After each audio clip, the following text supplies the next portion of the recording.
In third place, with the grand prize of Kate, how much does third place get?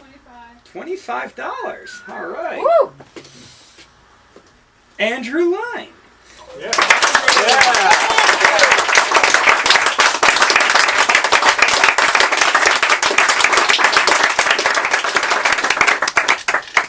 My poem is actually not called What It Does Also.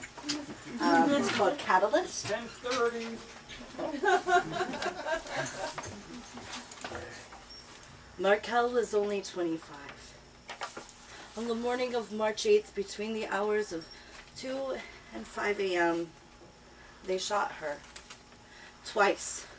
Dragged her body down the highway under the car and dumped her on the side of the road. And even in her death, the media didn't have the decency to grant her the last dignity of using the correct pronouns.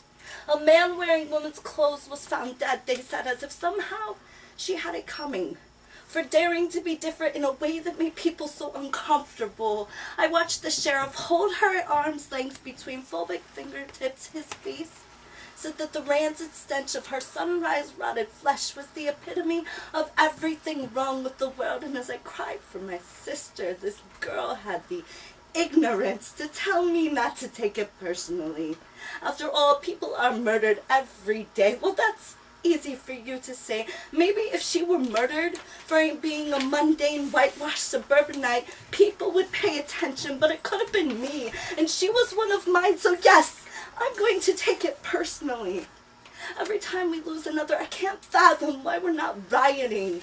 I knew a girl once who named all the lobsters in the tank so I couldn't eat them. Would it help if I brought you a list of victims?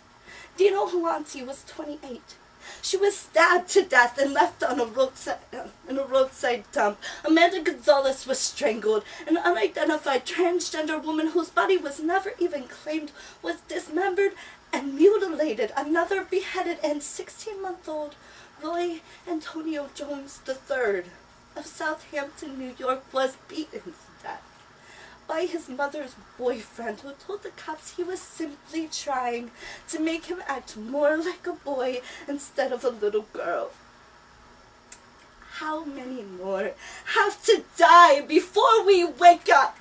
Well, I'm here to tell you that I have had enough. Yes, I will continue to jump down your throats every time you utter the words, "That's so gay," because that is where it starts and this is where it ends. It feels like the blood in my veins has been replaced by gasoline, and that is the righteous indignation that we need to be taking to the streets. If ever there was a time for us to stand up, it was the morning of March 8th.